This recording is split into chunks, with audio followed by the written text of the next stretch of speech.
Welcome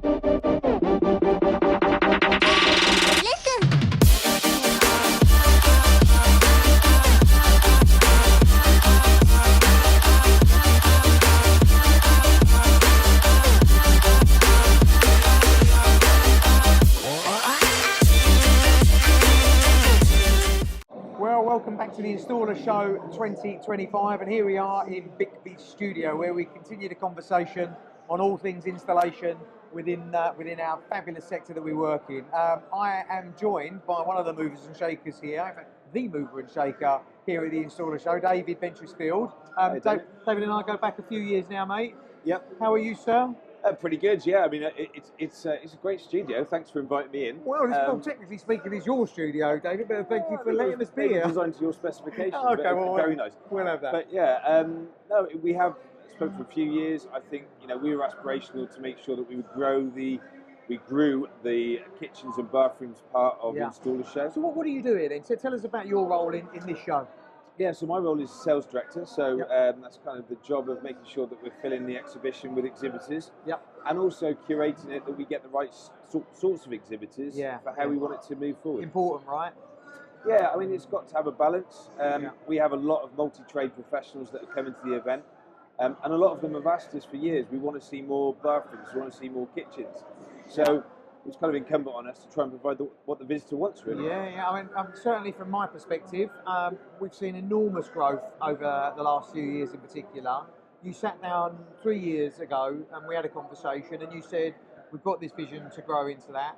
And I thought, okay, well that sounds like that could take a decade, good luck with that. And you said, no, we're serious about this and we're gonna move this forward at pace. And you really have put your money where your mouth is. And certainly, even from last year to this year, there's been some enormous movement forward, including the space that we're kind of sat in here in the middle of BiKBBI Village, as we've kind of called it. Talk to me about BiKBBI Village and how's that work for you? Yeah, I mean, I think, again, you have to sort of almost help the market to go into different areas. So whilst we'd always had a really good mix of bathroom companies that were part of InstallerSHOW, we didn't really have kitchen brands. And as I said, the visitors want it. Yeah.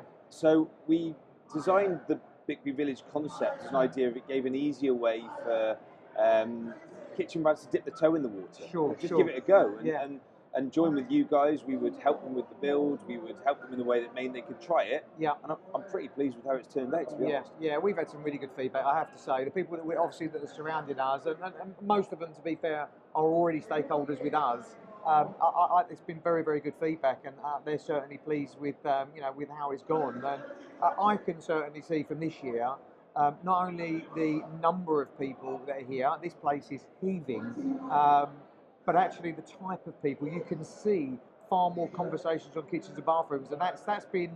I mean, that's testament to the team for bringing those people in the door, right? Yeah, I think it's working collaboratively with associations like yourselves, with the media. With the exhibitors that we have to make sure that they're getting what they need. Yeah. We've spent a lot of money, invested in a lot of data. Clear. So all those things, we bring people together. So we've got to put in place the pieces to make sure that when they do come together, they get what they want. And that's having the right people visit, the right ability to make decisions on products. We really do focus on the installer. So making sure the installers can. Is critical. So just making sure there's enough here for the installers to see, and that's really what we've tried to do. Again, this is only the second time we've really had any kitchens at InstallerSHOW, and it's already set that it's going to look bigger for next year. So just really excited the potential that we've got to continue the growth. InstallerSHOW has grown a lot, but it's got a lot of room left to go. It's interesting because as I don't like talking about it, but when we talk about the coronavirus, COVID. There was talk and probably some nervousness of whether exhibitions were a thing that had any future. I know I remember being at a show in 2020, just before lockdown. It was, it was a weird time, as you'll probably have remembered yourself. But quite the opposite. This feels like, not only is there a need for it, but you've met the demand of that need really, really well. There's an energy about this place that I've rarely seen in exhibitions. How on earth do you make that happen? I think people like connecting with people. I mean, it's not just the the trade show, it's then the meetings afterwards, and it's having that as a base where people can connect. Yeah. People like to see products, especially installers. I mean, we were probably one of the first events after COVID to come back incredibly strong and stronger, because we recognised actually people were really, really hungry to get back out there and meet people and look at products and pick things up. And I don't think that the shows can be drab. Some shows can be a bit, samey. Samey, yes. And I think you have to work harder for whatever you do these days. So we put on loads of attractions, loads of speakers, loads of celebrities. We really want to make it a great experience for the visitor. And that does take a bit of money, really. So that's what we're trying to invest to make sure the exhibitors have such a good time. I think it's really clear the investment that you've made, and certainly everybody that I speak to not only appreciate that, but they really recognise that. And that's got to be good for you, because an industry that doesn't recognise it or appreciate it, you have got a product that's probably going to go downwards, right? You have to keep on doing it. You have to keep on innovating. We don't get everything right. We try some things and go, maybe we won't do that again. But I think if you keep on trying to do things that are distinctive, that give visitors a fun experience, then they'll tell their mates. And that's why we've had such a buzzing experience, because people that come here, next time I'll come for 2 days, or next time I'm coming for the whole lot. Got it, That's the way you do it. You make it fun, you make it an experience, and therefore everybody wins. So listen, aside from connecting with you, and they can do that via us, and I know you want the brands to be here, but what have these brands, the kitchen brands in particular, got to think about doing differently? Because this is a new concept for a lot of kitchen brands in terms of getting in front of installers. We've got successful shows that have done really well in the retail arena, even in the distribution arena, but not in installer. So if we want those businesses to come in here, my view is they can't take what they've had and drop it in here and expect it to be a success. What have they got to do differently? Yeah, it's a really good question. So I think it is about making it fun, making it experiential, and seeing what an installer can actually get out of it. You can see some of the places where they've got like cutaway diagrams. You're catering for the people that are fitting it. Whether that's an easy fit solution, whether that's something that is going to make it time saving, money saving for the installer. Those things are going to be popular, right? And we will get retailers that then come to the event to work out what their installers do. And I've had some great conversations with some retailers that have said, well, we're sending all our installers because we want them to learn. Come and touch it and feel it. So I think exhibitors can just learn, actually make it experiential. It doesn't have to be hugely, hugely expensive and complicated. It's about making it so that an installer can go, right, okay, that's gonna work for me. I'd like to use that. If I get to choose between 2 products, that was easier. And do you know what? I think it's even down to the really sort of obvious stuff that maybe isn't obvious for the people that organise these exhibitions, like not you guys, but in terms of the kitchen brands, the bathroom brands that are here. And it's as simple as who's on that stand. I think if you want to have a stand here and you want to put a load of area sales managers on it, talking to installers, you're going to really be quite disappointed, I would have thought. You want to get your technical guys on it. I mean, if you look at the busiest stands that are in this building, it's people that have got other installers on the stand. So people that it's peer-to-peer conversations. Absolutely, so those sort of brand ambassadors are really crucial, because people want to see them. I've got friends of mine that are bathroom fitters that have come to the event and said, I want to come see them, so I watch their videos on YouTube. Yeah, absolutely, but also it's authentic, and then the obvious things, like just make sure you're passionate and using this as a platform, not just going, well, we're at a show, got to rock up, got to sit on the stand. Because everyone can do that.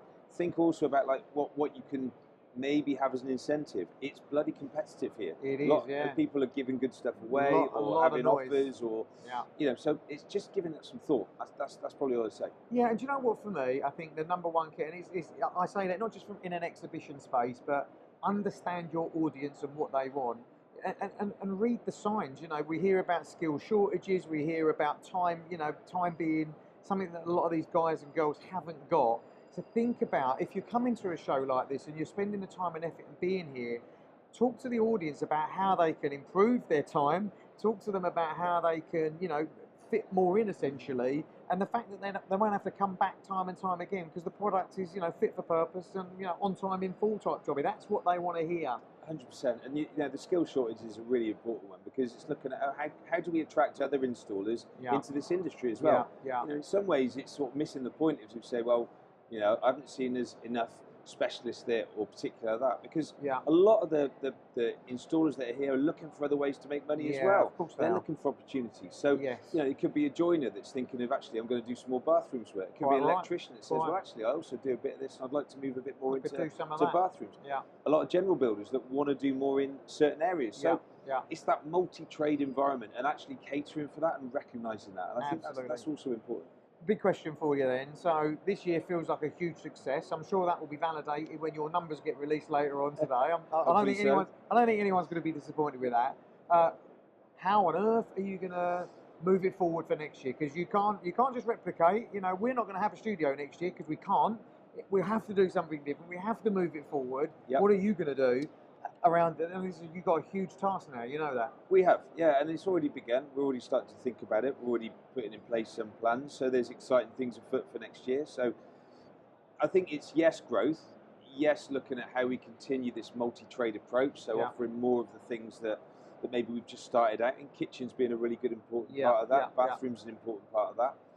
I think that by hosting things here like the World Plumbing Conference will help some of our core audience. Yeah. But working with specifically like we are with BiKBBI on doing something specific, bringing the BiKBBI Awards and BiKBBI Conference. Oh, that's a good point. We'll come on to that. You know, I think it's looking at how we can continue to motivate these groups which we're growing and not just going, yeah, we've done it, it's all right. Yeah. It's about going, well, we've done all right, but we can now do even better. I think we'll announce certain things across the course of the year, but it's just more of it rather than going, well, we just sit back. You know, it's about what do you do next. You're without a doubt creating a destination, and I think that you've got that. You've got the model. You've got it really, really well. So on that topic, we thought, well, it'd be a good idea to collaborate on some of the stuff that we do, because if this is such a destination, it makes sense for us to do more here and use this as an incredibly exciting opportunity for us. So we announced very recently, of course, that we're going to be bringing the BiKBBI Conference and Awards from Westminster, which has served us really well over the years, but we're bringing it to InstallerSHOW in 2026. That's an exciting collaboration, right? Massive, yeah. I mean, I think it's important for us. We love working with BiKBBI and the team. Yeah. It's been a really good collaborative experience working on this so far. Yeah. So we're really keen to get more bathroom and kitchen installers to the event. So what better than combining our powers to make sure we make that easy. Give even more for the installer to see. Yeah. Even more for them to experience, and they'll stay even longer if they've also got an awards in the evening. It's another reason, isn't it? And specific content. So I mean, the whole thing should mean that we're going to get, you know, a very large increase of percentage of those people coming. Well, we'll embrace that with open arms. And you've also got next year, as I understand, is it the World Plumbing Conference? Yeah, World Plumbing Conference. Just a small event. Yeah. It's like the Olympics of plumbing, which you know, every 3 years happens somewhere in the world, and they've hosted it here, which again is sort of a testament to the respect the event is getting, not just in this country but internationally, about its scale. Yeah, it won't, you know, it'll just give us another slight differential to the seniority of some of the people that will attend, and people will take it even more seriously. Absolutely. Listen, I love that, and sort of final thoughts from me as far as I'm concerned. You guys have been incredibly important to us, incredibly supportive of us, and that's not us, that's our members, that's these guys on the board, our corporates, our strategics, our retail partners, and the thousands and thousands of SMEs that we work with out there on the coalface. You guys have been incredibly supportive of all of that, and you have put your money where your mouth is, and I take my hat off to you guys. I really do. You don't have to do that, you genuinely don't, but you choose to, and I think that's admirable. It does demonstrate to me that you're serious about this, and that you're also giving something back. So thank you from us to you formally. On camera. On camera. No, I mean, it's been a pleasure working with BiKBBI. I think we've recognised that it's an important part of the industry, and if we're going to grow together, then we work closer together. Well, let's do that, and I appreciate everything you do. David, thank you very much, mate. I appreciate it, and good luck for the next 12 months, because it is going to be bigger, it is going to be better. No pressure. And we've got the small matter of BiKBBI Awards and Conference as well to plan as well. So for everybody else, thank you very much for joining us today. We've got one more session, I believe, after this, and then it is a wrap. I have to say, I'm done. Nevertheless, it's been a great experience. The conversation has continued throughout the 3 days here. We're really already looking forward to 2026. Watch this space. Thanks for joining us, and we'll speak soon.